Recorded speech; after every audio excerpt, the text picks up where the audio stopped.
We now welcome to the podcast, Adam Maloof. Adam, thanks for coming on today. Oh, thanks for having me, Patrick.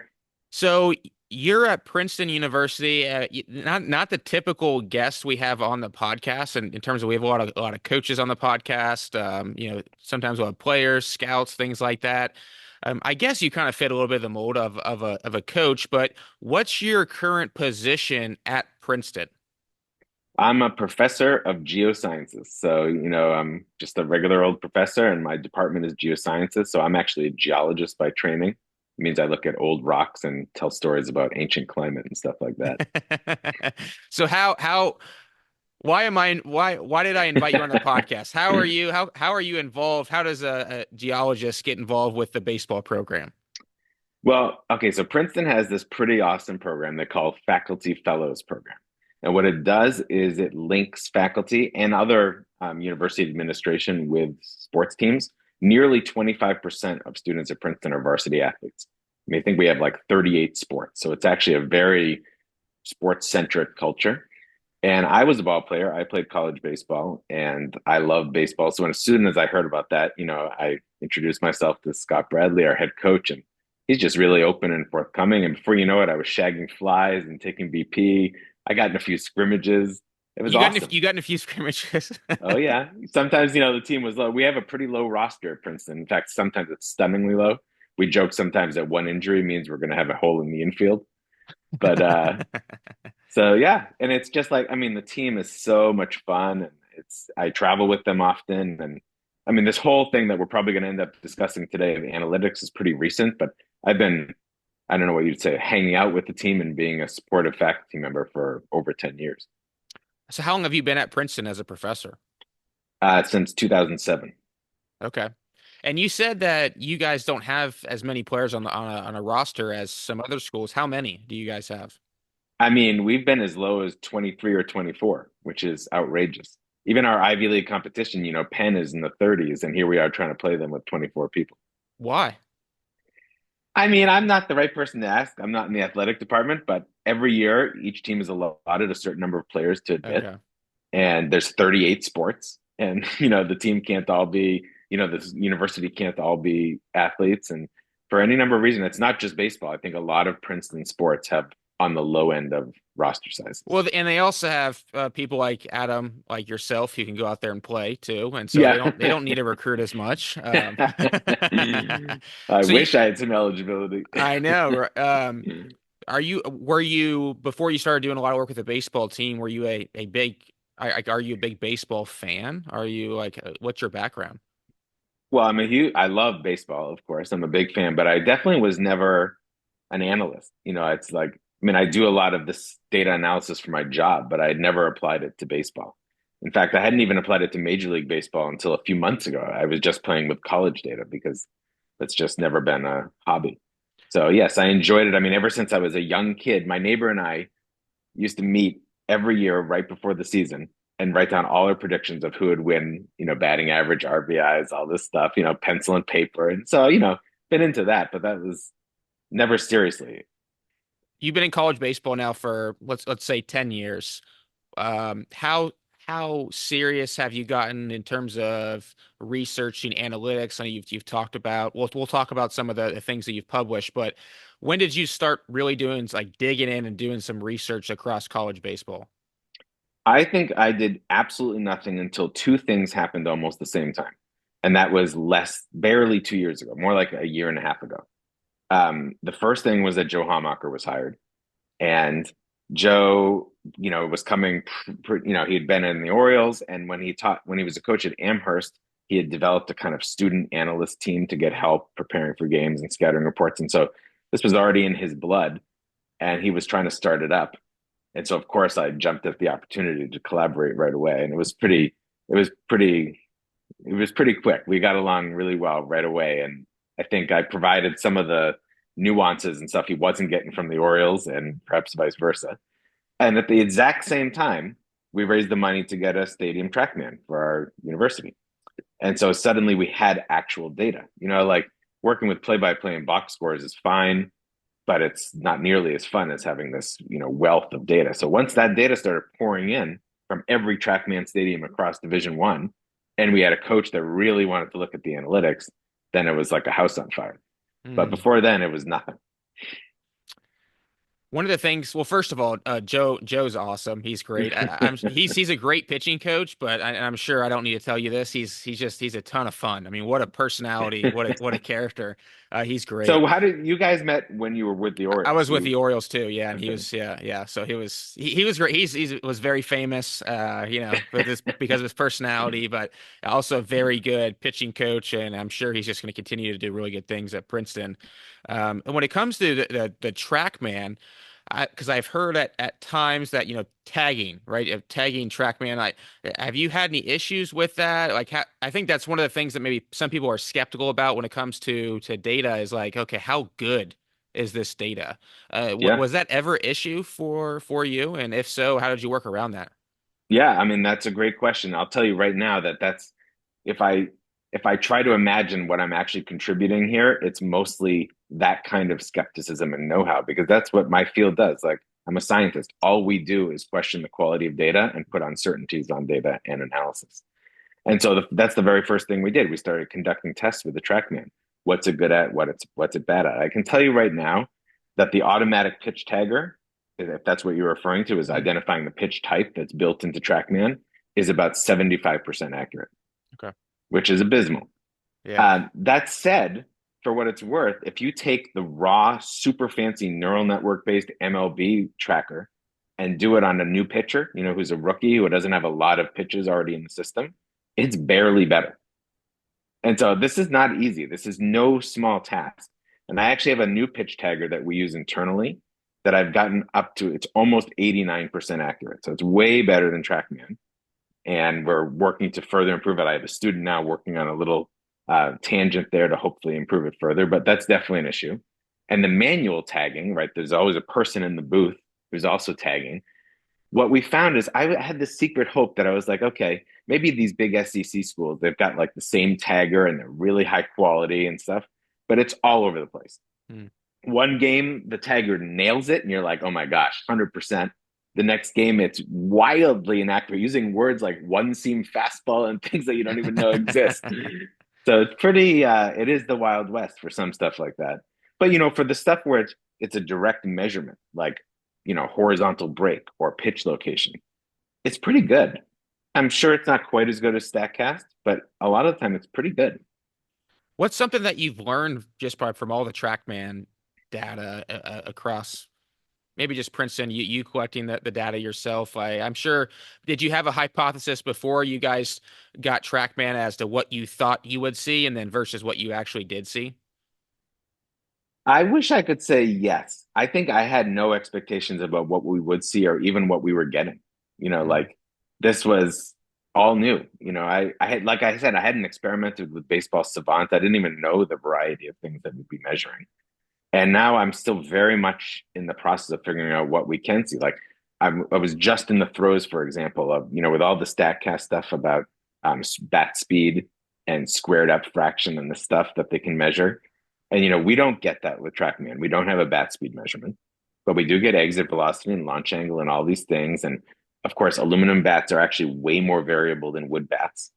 And, we're doing these mandatory bat tests before games with this really rudimentary bat tester and, that efficient, like coefficient of efficiency for contact with the bat is just, it's wildly variable with our bat. So Why what do you think can we that say? is? You know, I don't know for sure because I can tell you it happens right out of the package.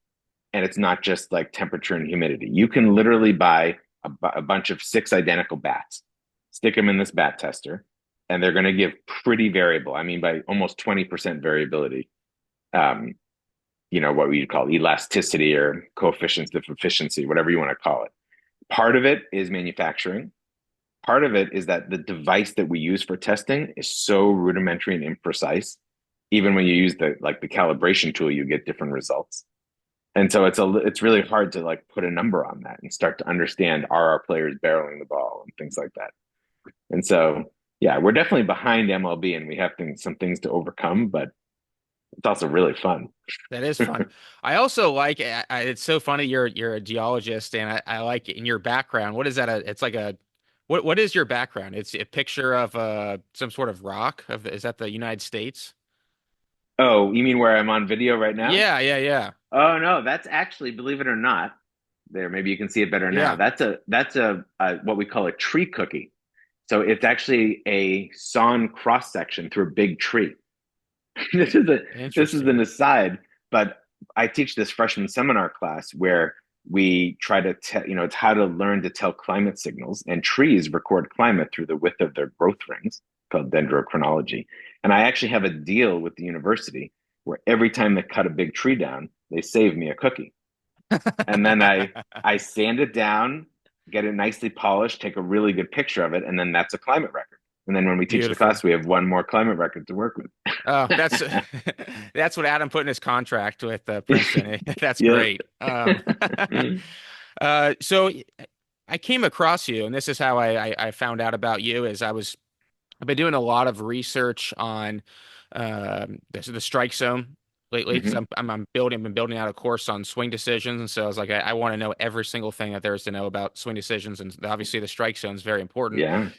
Came across your research, your article. Actually, I already quoted you in one of my newsletters and put one of your Nice. screenshots in there. So I thought it was fantastic because it's so recent. I mean, I think you just published it in August of 2024. Yep. But take me through first of all, why did you even want to do that?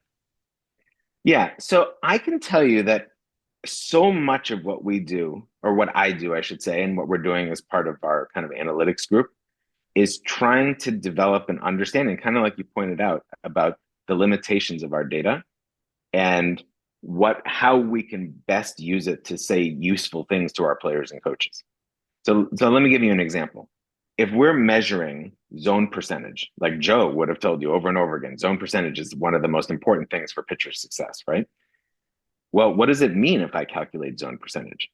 Is the TrackMan accurate enough? What is the strike zone? What does it mean that it's actually being called the strike? What do our umps do? Does it vary league to league?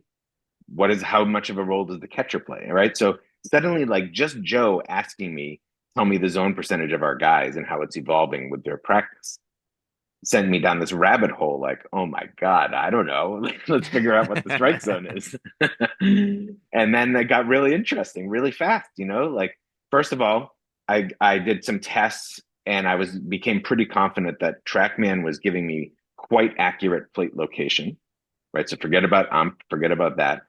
At least our TrackMan at home that I can internally test is, giving me the location within an inch. So pretty good. And then I just started, seeing what's being called a strike. And yeah, you get pretty wild results. Like in the Ivy League, they're calling pitches outside to a hitter that are 8, 10 inches off the plate. They're calling them strikes 90% of the time. That's And I could go on crazy. and on about all these nuances. And of course, then it allows you to, I developed a statistic for framing and was able to go through the whole Division 1 season last year and figure out the best, catch framer in the entire league. Which, by the way, was really fun. I think his name was Zach Lass, and he was playing for Richmond. And we played Richmond, but he didn't play in the game we played against them. And I looked him up, and he was a senior last year, so he's retired now, and I think he's a realtor. But I sent him an email, a cold email. I was like, by the way, you were the best framing catcher in the league. And he was like, hell yeah. It was awesome. That's So, incredible. Did you want to selfishly not publish that and just save that for Princeton at any point where you just like, man, this stuff is because I mean, when I see something like that, I'm like, whoa, this is in-depth stuff. Like, I'm surprised you even would put this out there.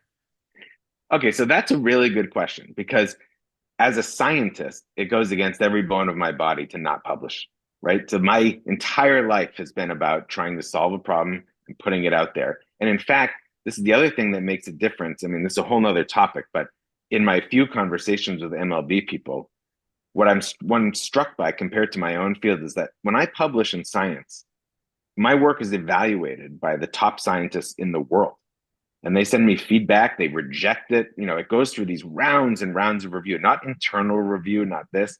It gets ravaged by the public before it gets published. And so I'm kind of used to that level of scrutiny, Mm, and I'm used to that responsibility. So that's hmm one end. But again, I'm also working with the coaches, and they also see reason to have some means of generating advantage, right? So we do have these discussions, and believe me, there's a few things that I'd really like to publish that we haven't published yet You'll tell me because off the air. Okay, we'll share. but usually it's just a quick chat, and honestly, maybe I'm wrong, but it doesn't feel like there's going to be that many college teams like using that to their advantage, and potentially, especially not in a particularly quantitative way. So Why it not? doesn't feel like it. Do you think that's it's a case where because I see this too, where it's like I could tell you everything I do. Most people aren't actually going to take it and apply it. Yeah, that's how I feel. And maybe someone will prove me wrong, but I don't get that feeling from the few, talk to people when we play teams, ACC teams, SEC teams. Joe and our other coaches know a lot of these people. I've met some MLB people through the line, and I don't get the great feeling that they're suddenly going to start using this. So it That's fair. hasn't felt like a problem. I would say like 80% of what we do, I feel pretty free to publish. Yeah. What are some of the things that stuck out? And I know you mentioned the away pitch in the Ivy League. Like from a Princeton standpoint, you see that. Does that change your guys' game plan heading into a Yeah, series? totally. You know, Joe will be the first, like again, I don't want to act like I'm a pitching coach, right? Yep. Um, or a hitting coach. But Joe will talk about also that, if you look at the average miss rate or miss distance of even a major league pitcher, you're talking 8, 10, 12 inches. That's for a major league pitcher. An Ivy League pitcher, it's probably 2 feet. And Yeah. so the idea that you're saying like, okay, just paint the outside corner is just not realistic. On the other hand, it definitely, like when we set up, we actually built our own custom, those 9 holes the pitchers pitch Yep. into. We built our own custom one to be the actual Division 1 strike zone. Wow. And we welded it ourselves in the physics shop, and That's that's so the kind of stuff incredible. we do, right? And then it serves multiple purposes because not only is it helping our pitchers train better, but it's also non-negotiable. If you tell a hit pitcher you're going to be a starter if you get a zone percentage of 50%, well, that's the strike zone. And so, Mm, that's all Joe. Like this is his thing, and I'm just trying to help. And so I figure out what the strike zone is. that's great. What about on the hitting side? Do you have those hitters have that same scenario where they have that behind home plate? Like this is the strike zone too? I haven't seen them do that yet, but I definitely think our hitting coach is starting to, with a better understanding of the strike zone. They do a lot of stuff about zone awareness, good swing decisions and stuff. And it's funny, we have this a bit of an internal joke about, one of the big things and we see as outsiders. I never feel like I have a full picture. So I say this and maybe they're doing way cooler stuff. But, we see MLB teams, mapping these what would you call them, hot zones or damage zones for a particular player, right? And then dinging them if they take a swing outside their hot zone, Yep. even sometimes when it's a strike. Yeah. And, especially with young guys, like their hot zone's moving all over the place, right? They're Mm, adapting. They have different approaches to different pitchers, different pitch types. Like there's so much there. The idea that we know a college player's hot zone is pretty unrealistic. And so what yeah. we really need to be giving them is just an awareness of what's going to get called a strike. When do you need to defend, stuff like that. And that I think we can do a lot better, not just with an understanding of the average strike zone, but you would have seen in that article, we profile umpires even, right? Umpires have their own tendencies. So every time we figure out, I wish they would tell us more in advance. It's often on the bus that we figure out what umpire we're facing. And then I'm, typing away. But then we say, what does this guy do? Some have the most wild outside pitches they're calling. Some call nothing high. You kind of see where you're going to have to live and what you're going to have to look for as a hitter. Biggest differences between what you've seen at the college level, the Division 1 college level, and the major league level strike zone. Okay, well, of course, the major league strike zone is way smaller and way more consistent. I mean, when I always say way smaller, it's barely more than half the area of the Ivy League strike zone. Whoa. So, I mean, it's a lot smaller, and also a lot more consistent. It's like they're almost 30% more consistent. But the tendencies are still very similar. They call the outside pitch more than the inside pitch. Now, one thing about the Major League Strike Zone that's fascinating me, and I wonder how it's going to evolve, especially if we move to robo umps, is that when you see the strike zone when you're watching TV, right, the Statcast strike zone, it's the static strike zone, meaning it's the coordinates that I would use in Ivy League or D1. However, when you actually download the data from Baseball Savant, There's also a moving strike zone, which is calculated for every hitter based on their height and weight, apparently. Now, Wait, it should, yeah, I know. And it should be based on their stance, right? Because that's the depending rule on their book stance. definition. And so what I found in that article was that whether you use the adaptive or dynamic strike zone or the static one causes no improvements in the total of missed calls, the fraction of missed calls. So what that tells me is MLB doesn't have it right, that the umps haven't either are not adapting properly to a hitter's stance, or this dynamic strike zone is not adapting to what the hitter actually looks like up there and is more about their, height or whatever. Do you think that if they move to that robot umpire, do you think that's going to be, do you want that or no? I really don't know because on the one hand, I see it like in the Ivy, all the umpires are starting to feel pressed. I think last year was the first time they started asking me for umpire reports. And I can, they're clearly getting graded on their pitch calling. And so they're all shrinking their strike zone. So that is very much evident. And sometimes that's good because they're not calling such outrageous pitches, but sometimes it's bad because sometimes like you're losing 10-0 and you don't really want to squeeze the pitcher who can't find the strike zone. Yeah. And so it's like, yeah, there's a certain feel of the game that is going to get lost with that. Maybe less so in the major leagues, but definitely at the college level. On the other hand, I like the idea of an egregious call being able to be challenged. Like if they're going to really set up that technology, that could be nice. I'm sure you've seen that. I love how the most inaccurate counts that umpires call like 3-0 Yes. is and so that makes me think it's like, okay, 3-0, because most of the time you see coaches give the take sign on a 3-0 count. And so I'm thinking like, okay, if that's the case, why wouldn't, and so the zone is now expanding, why give the take at all? Because if he leaves, if they're more likely to call a strike now in that count. So if you Yep. trust the hitter and it's over the plate, like let him go. I think the way when I read that. I know. I strongly agree with you. And I even agree with that trickle down the line. I don't think it's something that coaches agree with yet. So, like, for example, I had actually had a student in our analytics group. He's one of the catchers on our team. And he did an analysis of quality at bats, right? What does that mean? And, a lot of coaches, they talk about the number of pitches you see as part of your quality at bat. But it's been long known that average slugging, virtually every metric, is way higher on if you hit one of the first two pitches. And the same goes for 3-0. Like, in other words, if you get the pitch you're looking for to hit, you better swing. Yeah. If you skip it, all your stats go down. They plummet. They And so plummet I and completely yeah. agree. Because again, if you're giving an auto take 3-0, and that's the most inaccurate count for umpires. I mean, they call more strikes that aren't strikes in that count than any Yep. other count. So that would mean that you're more likely to get a 3-1 count because they're expanding. So if it's over the plate, let them go because it's probably going to be 3-1 if it's a ball.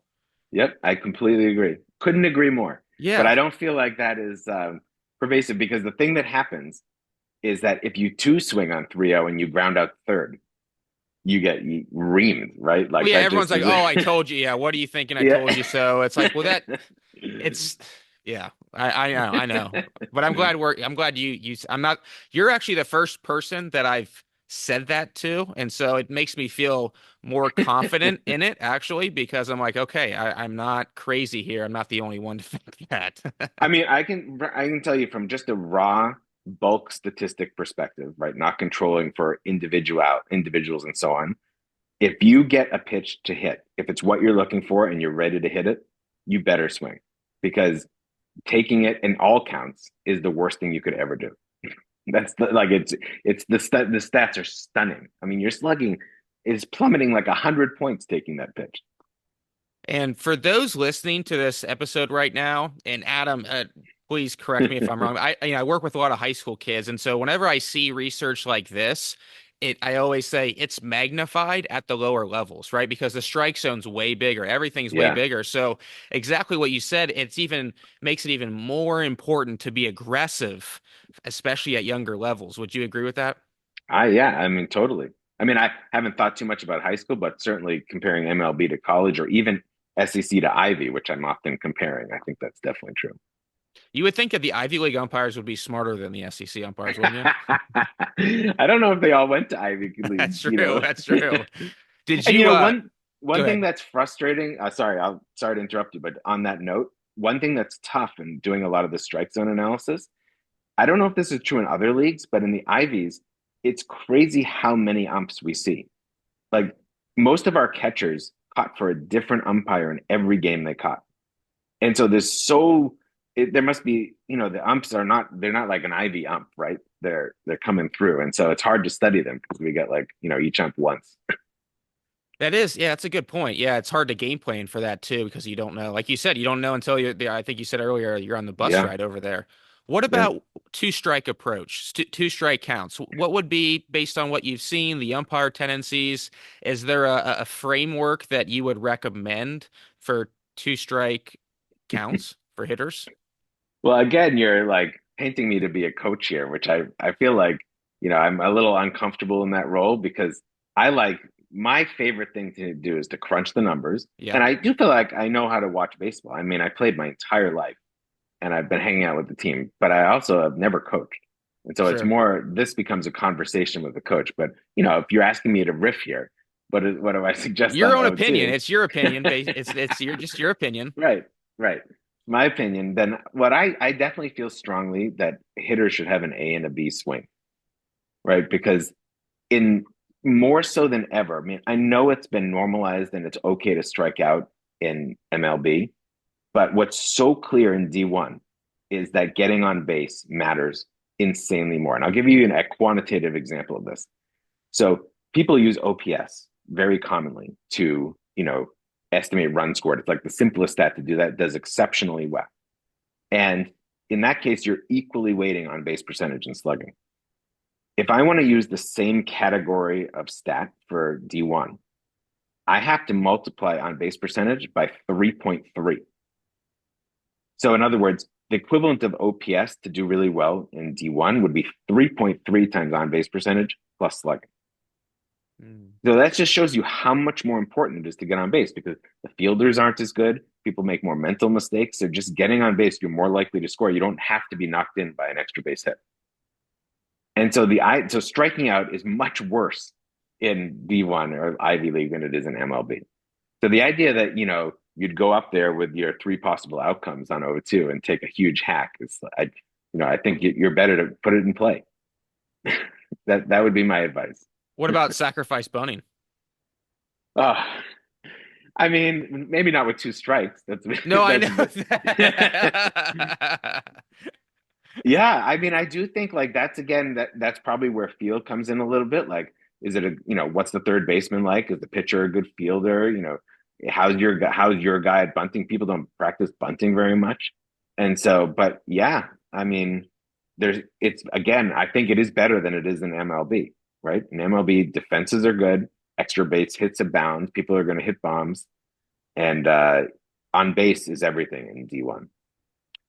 And again, I'm sure at the high school level, like it's even gonna be It's more even like more. yes, yes. I thought of you preparing for this podcast when I was reading. Did you see the research article that came out earlier this year about umpires, coaches who get thrown out of the game and Oh umpires? no. So there was this research came out. I'll have to email you the link, but it was great. It was essentially it showed that if coaches who are arguing balls and strikes get thrown out, that coach's team it benefits the rest of the game from the strike zone. Yes, yes, Really? it is. It's a research. It's not. It's like a research article. I will send it to you. And so I'm like, man, from an ethical component, do I even share this with all the other That's coaches out there? hilarious. I know it is, but it makes sense because and you alluded to this earlier and why I don't really want the robo ump because I there's just the human element I think is fascinating. It's interesting. That this obviously that research takes into account. I'm sure, when you have conversations with, like a catcher, for example, there's an art to that, I think, and I think that's I don't know, I think it's pretty cool. But you've done some other research and published other articles. Like, what are some of the other interesting things that you've found since you've been publishing research? Yeah. Okay. So before I answer that, I just Okay. want to make one comment on what you just said that I strongly agree about, and I think it's an interesting nuance. Like this idea, even if you don't get thrown out as a pitcher, as a coach, right? You commonly, if the ump knows he missed the call, the pitcher's kind of upset. They realize they missed the call. They'll often give you a call, Yep. right? The next ball that's out of the strike zone, you'll get a strike. I definitely think that's disappearing because they're graded, right? So even Mhm. if they miss a call, they don't want to miss the second call to make up for it. You see what I mean? Mm, And so that's another version of the feel that you just described that's going to disappear as as the umps are graded more carefully on their strike zone, interesting. Yeah. even without getting thrown out. Yeah. That's interesting. Okay, do you Yes. want me to answer your other Yeah. question? Okay. All right. Well, I have to say, like, we're working on a bunch of different things and I have some favorites, but one of the ones that I really enjoyed working on, and it's not done. I feel like I've just scratched the surface. And it's another one of these examples where I feel like, based on the information the major leagues give me, my little conversations here and there, it feels like they're way off. That's a grand statement.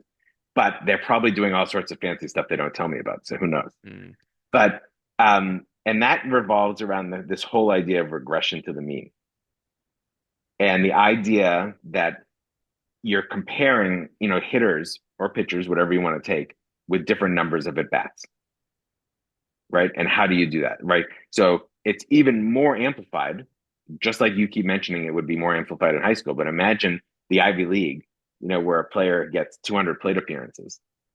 What can we tell from their stats? How do we compare them to someone with 400 plate appearances?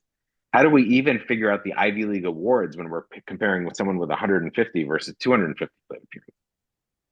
And so this concept of regression to the mean, the central idea, which, I even got once when I was providing a reference for one of our analysts to a major league team, that they were asked this question during the interview, and I kind of disagreed with the interview. But the concept is that you treat every hitter like a coin. So you flip a coin and there's a 50% chance heads or tails. So imagine a hitter, it's a special coin where you flip it and it has a 30% chance of heads and 70% chance of tails.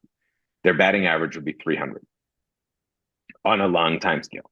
But each time you flip it, you're not guaranteed 30% chance, over short distances, 30% chance heads. In fact, you might roll tails 20 times in a row and you're batting zero, even if your true skill is 300. Does that make sense? yeah. So, so much of baseball, whether it's the draft, whether it's lineup building, is built on this kind of correction for regression to the mean.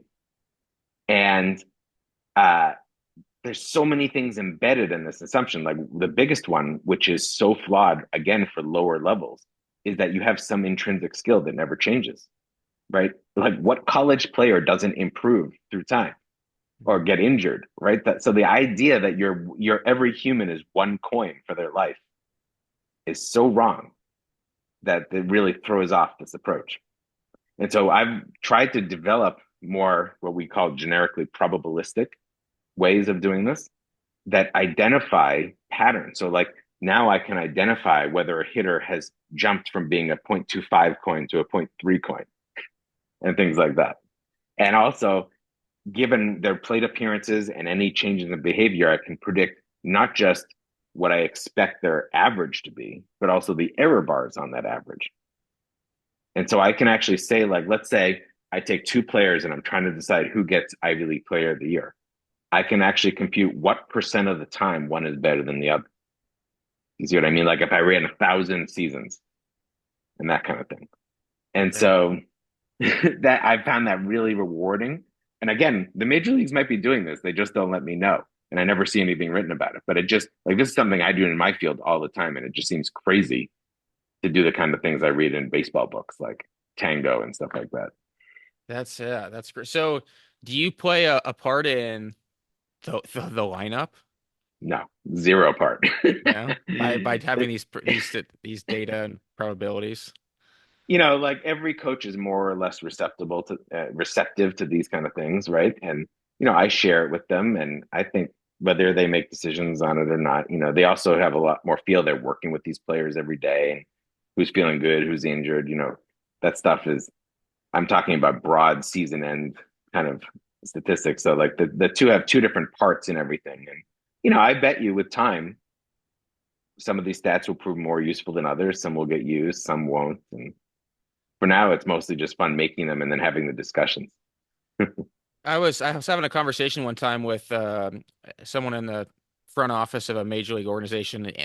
He was the head of their analytics department, and I had asked him something similar. I was like, "Is there a certain number of at bats or innings pitched that are like, man, like once you hit this number, like this is going to mean X, Y, and Z?" And he told me he's like, "No, more is just better." You know what I mean? Like, just the more information, the more data, that just can be better. There's not necessarily one once you get 400 at bats or 500 at bats, then that's going to equate to this. So it's interesting to kind of hear what you've done on that end too. It's very Well, cool. it's interesting to hear that that's what they told you because that's already, I think, more smart than what I read. Because when you read about what the state of the art is, there's actually this very specific mechanism that they apply. And it's to try to simplify it. It's the basic, this is the idea. Remember, I told you about the coin flipping, Yep. right? So the noise, meaning the chance of like having a 10-time stretch where you're not getting an average of 300, just associated with the process of flipping a coin, there's a certain amount of noise. And that noise goes down with every additional plate appearance. Hmm. So that's one thing to imagine. On the other hand, there's a certain amount of noise in the skill levels in the league, right? So there's a certain, what's the highest slugging, what's the lowest slugging in a league. And so the typical approach is to compare that variability in the stat to the intrinsic noise in flipping a coin. And when the two are about equal, that's when they say the stat has stabilized. And so actually most teams, and certainly like the books you'll read about baseball stats, have like a little equation to predict when each stat stabilizes. And famously, some stats stabilize pretty quickly, like the number of times you walk per plate appearance. With that math, stabilizes after just 100 plate appearances. So you can actually predict what the long-term walk rate of people are going to be pretty quickly. Hmm. And Whereas a it stat won't like, change. It won't change based if well, they I make think it. it will. I think it's insane to do that because player skill changes Yeah. and their injury, lots of things change. But if you do that kind of bulk league-wide analysis that I just described, you would, as an executive, look at a list of players, rank them by their walk rate, and say, "Oh, they've all had 100 plate appearances. I can confidently rank." Hmm. And of course, I think that's wrong, but that to me, that's the state of the art in terms of what you read. I just don't have an inner eye on these, the analyst rooms for these teams, and who knows what they're doing. What are you working on now? Is there something that you're curious about now that you're researching that eventually we're going to see out on the internet? Oh yeah, I've got a bunch of projects now. So, um, a couple that I'm really enjoying. So one is Park Factor. And people think about that a lot. One thing that's really clear, I did this analysis where I compare players' expected stats to their true stats, just like in MLB. And what was shocking, like I went through the top 10 draft choices from last year, and like Charlie Condon, who went, I can't remember, third, and, blew away the league with his, OPS and stuff. His expected stats are way, way lower than his true stats. Probably because, the stadium in Georgia was small, who knows what. They're still amazing stats. I mean, he still crushed it, but they're way lower. Whereas, like, I don't know how you say his last name, Travis Bazania, the guy from Oregon, he also went really high. I think he went ahead of Yeah, Condon in he the did. He went draft. one.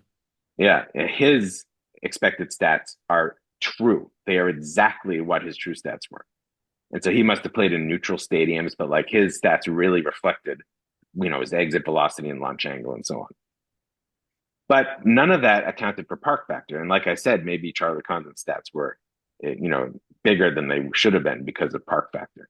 And so the beauty of this is that this actually leverages my real skills. And so, like, as a climate scientist, I mean, we can do minute by minute or hour by hour adjustments for wind speed and wind direction, how winds aloft translate to winds on the ground. How do you properly calculate a drag coefficient? And so, like, this is more my wheelhouse. So we're really, I've got a student working on this now, and we're really working on developing every stadium that has a TrackMan in Division 1, we will have a park factor for, and Wow.